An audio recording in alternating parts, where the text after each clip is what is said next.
Hello प्यारे बच्चों, नमस्कार। आप सभी के लिए हम लेकर आ चुके हैं कक्षा 9वीं परीक्षा 2023-24 विषय अंग्रेजी का पेपर। आप लोगों को मैं बता देता हूं, हमारे क्लास जितने भी 9th वाले बच्चे जुड़ रहे हैं वे सभी एमपी बोर्ड का उनका जो पेपर है वो 18 मार्च 2024 को देने वाले हैं। 18 मार्च 2024 को आपका अंग्रेजी का पेपर रहेगा। पेपर किस प्रकार से आएगा, पेपर में क्या आएगा, पूरा क्वेश्चन पेपर हम यहाँ पर आज समझने वाले हैं। यहाँ पर देख सकते हैं पूरा क्वेश्चन पेपर है आपका, तो वीडियो में आप लास्ट तक बने रहिएगा। आप कोई से भी ज़िले के हैं, सभी बच्चों के लिए, सभी ज़िलों के बच्चों के लिए ये क्वेश्चन पेपर बिल्कुल छपने वाला क्वेश्चन पेपर रहेगा। इससे बाहर आपका क्वेश्चन पेपर नहीं होगा, इसी पैटर्न पर आपका क्वेश्चन पेपर बनकर आएगा। तो स्टूडेंट्स आ जाइए सभी और अपने दोस्तों को शेयर कर दीजिए। और जो बच्चे ऐसे हैं जिन्होंने अभी तक भी चैनल को सब्सक्राइब नहीं किया है, चैनल को सब्सक्राइब कर लीजिए भैया। सभी वीडियोस आपको प्रोवाइड करवा दिए गए हैं, पूरे के पूरे छपने वाले, ठीक है। तो आप लोगों को ने अगर अंग्रेजी में कुछ भी अभी तक नहीं पढ़ा है तो इन क्वेश्चनों को ज़रूर पढ़ना है। आपको इधर उधर भटकने की आवश्यकता नहीं है। आपका 18 मार्च का पेपर यहाँ से बन जाएगा। स्टूडेंट्स चलिए अब बिना देर किए हम स्टार्ट करते हैं पहले प्रश्न से, क्योंकि समय बहुत ज़्यादा बर्बाद हो रहा है। अब देर नहीं करते हैं, पहले क्वेश्चन से ही आप देखेंगे। सभी क्वेश्चन को करना अनिवार्य है। देखिए पहला क्वेश्चन क्या कह रहा है, read the following passage carefully and answer the question given below it. इस पैसेज को ध्यानपूर्वक पढ़िए और नीचे दिए गए ऑब्जेक्ट टाइप प्रश्नों के उत्तर दीजिए, ऐसे कहा जा रहा है आप लोगों से। अब सभी बच्चे पैसेज तो पढ़ ही लेंगे। बहुत सारे बच्चे क्या करते हैं, बस बिना पैसेज को पढ़े हुए, बिना पैसेज को समझे हुए आंसर दे देते हैं। लेकिन आप लोगों को ऐसा नहीं करना है। इस पैसेज की एक एक लाइन को पढ़ना है, उसके बाद नीचे दिए गए ऑब्जेक्टिव के आंसर आपको लगाने हैं। जैसे कि आप यहाँ पर इस पैसेज को देख पा रहा है। अगर ये पैसेज आपके पेपर में आया और उसमें लिखा है how delightful to Sitaram and Lakshman where the years of their forest exile where where they went.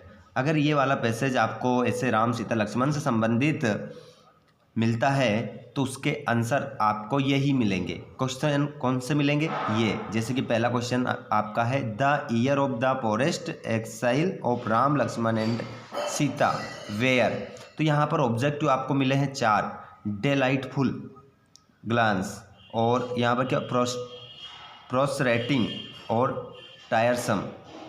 तो यहाँ पर आपका जो करेक्ट आंसर होगा डिलाइटफुल आपका राइट आंसर हो जाएगा। उसी प्रकार यदि हम आगे बात करें तो प्रश्न नंबर आपका कौन सा होगा बच्चों, दूसरा वाला। इसमें आपसे पूछ रहा है कि what word in the passage means article of need. तो इसमें आपका क्या हो जाएगा, नेसेसिटीज आपका राइट आंसर हो जाएगा। यहाँ पर नेसेसिटीज आपका राइट आंसर यहाँ पर रहेगा। उसके बाद में तीसरा कि the recognized Ram as the lord himself. तो यहाँ पर आपका क्या होगा, सेंट आपका राइट आंसर होगा, संत। अगला question, Sita fail into the habit of, यहाँ पर आंसर आपका कुकिंग होगा। कुकिंग आप इसमें लिखेंगे। पैसेज में अगर आप पढ़ोगे तो आपको कुकिंग मिल जाएगा। अगला क्वेश्चन है right the antonyms of loss. ठीक है, विलोम बताना है यहाँ पर किसका, लॉस का। तो यहाँ पर इसका विलोम क्या हो जाएगा, प्रॉफिट आपका आंसर हो जाएगा। पूरा क्वेश्चन पेपर ये सॉल्यूशन के साथ आपको मिलेगा। प्रश्न नंबर दूसरा आ गया, तो पहले क्वेश्चन हम पढ़ेंगे। क्वेश्चन में क्या कह रहा है कि read the following passage carefully and answer the question given below it. इसमें भी यही कहा है कि इस क्वेश्चन पेपर को, इस पैराग्राफ को ध्यान से पढ़ें और नीचे दिए गए प्रश्नों के उत्तर दीजिए। तो चलो पहले पढ़ते हैं हम। तो यहाँ पर लिखा है garbage is a great environmental hazard. It comes from various source used paper, tiffin packing, plastic bags, देखिए बच्चों, यहाँ पर जो बताया गया है वो पर्यावरण से संबंधित ये पैसेज है, ठीक है। तो अब हम समझ चुके हैं कि पर्यावरण से संबंधित अगर कोई भी पैसेज हमारे पेपर में आता है और उसके आंसर ये रहते हैं, उसके क्वेश्चन भी ये रहते हैं और आंसर फिर उसके हम आपको बता रहे हैं। जैसे कि यहाँ देखो आप कि the main sources of garbage in present condition are, तो इसका आंसर हो जाएगा हाउस होल्ड थिंग्स, आपका राइट आंसर होगा। दूसरा क्वेश्चन आप देखेंगे, क्वेश्चन नंबर दूसरा देखिए, leaves can enrich fertility, तो यहाँ पर आपका सॉइल राइट आंसर होगा, ना वाटर ना एयर ना ह्यूमन बॉडी, तो यहाँ पर आपका सॉइल राइट आंसर होगा। अगला क्वेश्चन है the noun from of the word recycled is, तो यहाँ पर आपका जो आंसर होगा यहाँ पर नाउन बताना है, संज्ञा बताना है, तो रिसाइकल आपका राइट आंसर यहाँ पर हो जाएगा। जिसके बाद में give the meaning of the word nearest, तो नियरेस्ट का बिल्कुल आपको क्या बताना है, मीनिंग बताना है, तो इसका जो हो जाएगा क्लोज्ड आपका राइट आंसर इसमें रहेगा। जिसके बाद में अगला है, अगला क्वेश्चन ई वाला देखेंगे आप, ये डी वाला था अपना, ई वाला, garbage can be reused by, तो रिसाइकलिंग, रिसाइकलिंग में मतलब वापस क्या कर दिया जाता है, उसको नष्ट करके वापस दोबारा से उसको बना दिया जाता है।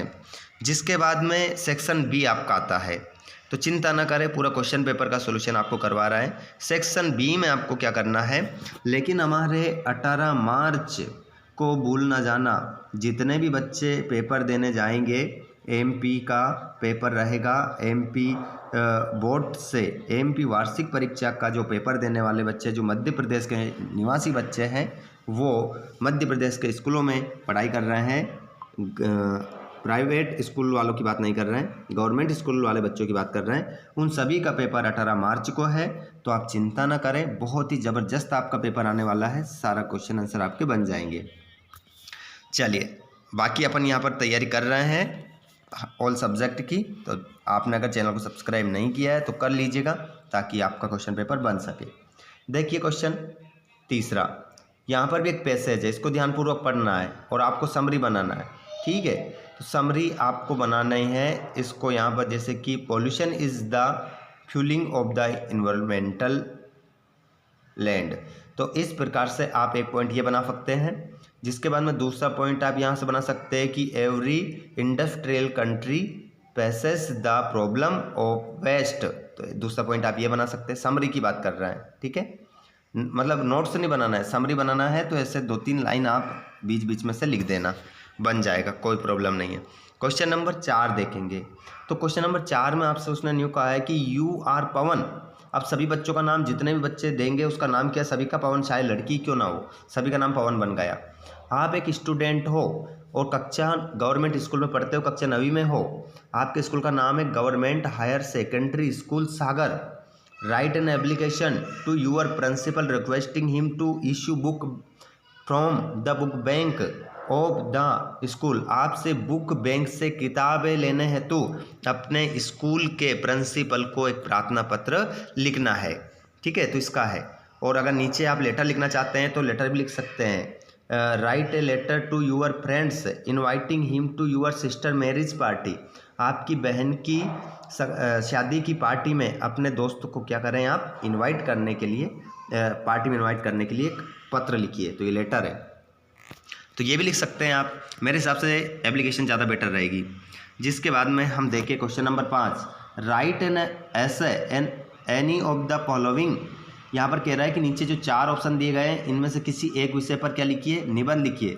तो सभी बच्चों को ये आता होगा वंडर ऑफ साइंस, और किसी को माई हॉबी का आता होगा, किसी को इम्पोर्टेंस ऑफ गेम्स का आता होगा, तो इनमें से जिसका भी आपको आता है, या ग्रेट ए लीडर, तो इसका अगर आता है, जिसका भी आता है, एक विषय पर आपको निबंध लिखना है, तो अच्छे से लिख दीजिएगा। चलिए आगे बढ़ते हैं। प्रश्न नंबर 6, प्रश्न क्रमांक 6, on the basis of picture given below prefer A right up in about 80 words photo of Taj Mahal, इस ताजमहल को देखकर इस ताजमहल के ऊपर आपको 80 शब्दों में एक पैराग्राफ तैयार करना है, ठीक है, कम से कम 10 से 12 लाइन लिखनी है। जिसके बाद में आता है आपका क्या, सेक्शन सी। आइए सेक्शन सी देखते हैं। तो fill in the blanks with correct. देखिए रावण किल्ड बाय राम, तो यहाँ पर आपका आंसर क्या होगा, वाज होगा।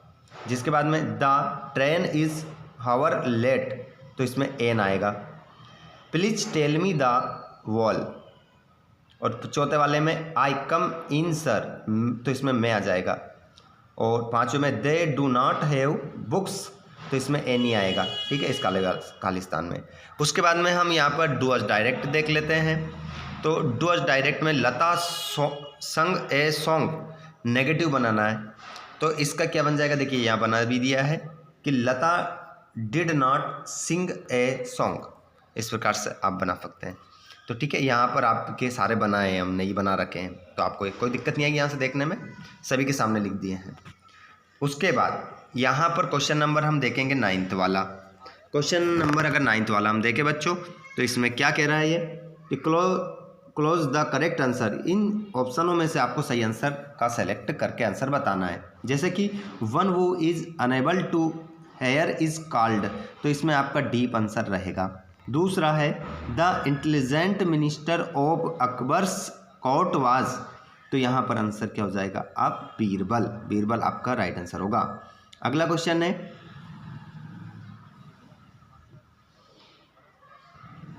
दीना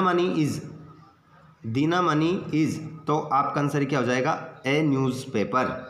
अगला क्वेश्चन चौथा, doctor Kalam used to collect, तो यहाँ पर आपका आंसर क्या होगा, तमारिंड सीड्स।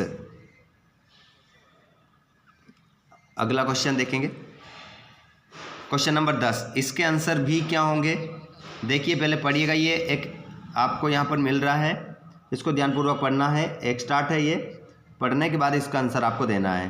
तो यहाँ पर देखेंगे हम कि पहला क्वेश्चन क्या पूछा है कि was Albert Einstein a bad pupil, तो इसमें आपका जो आंसर होगा वो नो हो जाएगा, नो लगाएंगे आप, नहीं।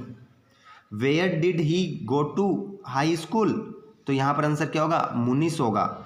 और जो तीसरा और चौथा आंसर है, देखिए तीसरा ये है, ठीक है, यहाँ तक, और चौथा यहाँ से स्टार्ट हुआ है, ठीक है, पूरा लिखना है, तो ये चौथे का आंसर है, हमने नंबर भी डाल रखे हैं, ठीक है। उसी प्रकार यहाँ पर आप बी वाला देखेंगे 10 का, तो ये भी एक स्टार्ट है, इसको पढ़ना है, नीचे दिए गए प्रश्नों का उत्तर देना है। तो पहला क्वेश्चन जो है कि what is the name of the poem, तो द वाइंड, ठीक है, ये आपकी पोएम का नाम हो जाएगा। दूसरा question, what are the thing the windows in the stage, तो इसका आंसर जो आपका दूसरा रहेगा, इसका आंसर जो लगाएंगे वो इसका थोड़ा बड़ा होगा, मैं अभी आपको बताता हूँ, ठीक है। जिसके बाद में तीसरा, what is the synonyms of wind, wind का क्या हो जाएगा, समानार्थी, एयर हो जाएगा, ठीक है। तो पहला वाला क्वेश्चन का आंसर आपका यहाँ पर से लगा देंगे आप, पेज ऑफ द बुक, ये वाला आंसर आपका दूसरे का हो जाएगा। आगे हम बढ़ जाते हैं, तो ये क्वेश्चन है अब आपकी किताब के। अब अगर आप ऐसे बच्चे हैं कि आपने ना तो स्कूल गए हैं या फिर आप कोचिंग नहीं गए हैं, मतलब आपने कुछ पढ़ा ही नहीं है, कहने का मतलब ये है, तो आपको कहीं भटकने की आवश्यकता नहीं है। जल्दी जल्दी अपने हाथ में किसी भी दोस्त से ये प्रश्नों के उत्तर भिजवा लो और इन क्वेश्चनों को पढ़ लो, क्योंकि ये क्वेश्चन पेपर आपके परीक्षा पेपर में छपने वाले क्वेश्चन पेपर है, क्वेश्चन आंसर है जो बताए हैं। सॉल्यूशन तो आपको करवा दिया जो करवाना था, अब क्वेश्चन के आंसर नहीं बता सकता। हाँ, टेलीग्राम से अगर आप जुड़ जाएंगे, डिस्क्रिप्शन में लिंक है, तो एक बार वहाँ पर मैं आपको इनके आंसर एक बार भेज दूंगा, तो उनमें ये आंसर मिल जाएंगे, आप अच्छे से पढ़ लीजिएगा। ओके बच्चों, IMP भेज दूंगा, पढ़ लेना, आपका बन जाएगा अच्छे से। ओके, मिलते हैं हम नेक्स्ट वीडियो में। जिन्होंने चैनल को सब्सक्राइब नहीं करा जरूर करिएगा भैया, नहीं तो पछताओगे बाद में। धन्यवाद, थैंक्स फॉर वॉचिंग।